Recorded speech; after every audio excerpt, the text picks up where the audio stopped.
தந்தை, மகன், தூய ஆவியின் பெயராலே ஆமென். ஆண்டவர் உங்களோடு இருப்பாராக, ஆன்மாவோடும் இருப்பாராக. இயேசுவில் பிரியமுள்ள சகோதரமே சகோதரிகளே, இந்த புதிய நாளை தந்த இறைவனுக்கு நாம் நெஞ்சார நன்றியை கூறிக்கொள்வோம். இன்றைய நற்செய்தியானது மார்க் எழுதிய நற்செய்தி 4வது அதிகாரம் வசனங்கள் 26 34 முடிய உள்ள வசனம். இன்றைய நற்செய்தி மூலமாக இயேசு கிறிஸ்து இறையாட்சியை 2 விதமான உவமைகளின் மூலமாக ஒப்பிடுகின்றார். முதலாவதாக, விவசாயி ஒருவர் வயலில் விதைக்க செல்கின்றார். ஆனால் அவர் அந்த விதை வளர்வதற்கான எந்த முயற்சியும் எடுக்கவில்லை. விதைக்கு மருந்து அடிக்கவில்லை, தண்ணீர் தெளிக்கவில்லை, களை எடுக்கவில்லை.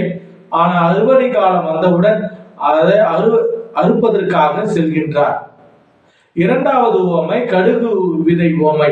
அந்த கடுகு விதை உவமை மூலமாக கடுகு விதை மிக சிறியது, ஆனால் அது வளர்ந்து பறவைகள் தங்கும் அளவுக்கு அது பறந்து விரிகின்றது. இது போலதான் இறையாட்சியும். இறையாட்சி நம்மிடையே உள்ளது. அது நம்மை ஏற்றுக்கொள்ள தயாராக இருக்கின்றது. இறையாட்சி என்பது இறைவனின் ஆட்சி.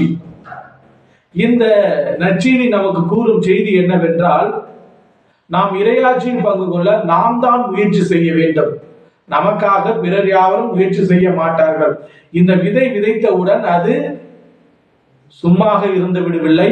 அது தானாகவே முளைத்து எழுந்து அது பலனை தந்தது.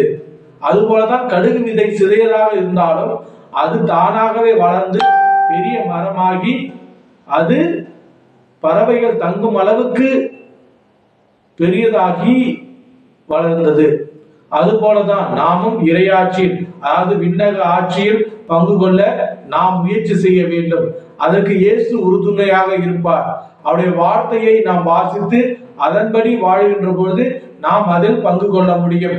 நமக்காக அவர்கள் செய்வார்கள், இவர்கள் செய்வார்கள், முயற்சி செய்வார்கள் என்ற எண்ணத்தை கைவிட்டுவிட்டு நாம் அந்த முயற்சி, அந்த இறை அரசில் பங்கு கொள்ள முயற்சி எடுப்போம். இறைவனோடு சேர்ந்து பயணிப்போம்.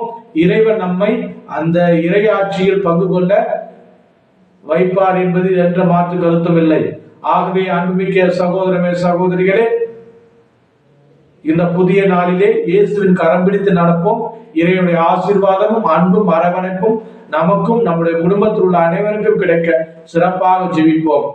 எல்லாம் உள்ள இறைவன் தந்தை, மகன், தூய திரு ஆவி உங்கள் அனைவரையும் நிறைவாக ஆசீர்வதித்து காத்து வழிநடத்துவாராக. ஆமென்.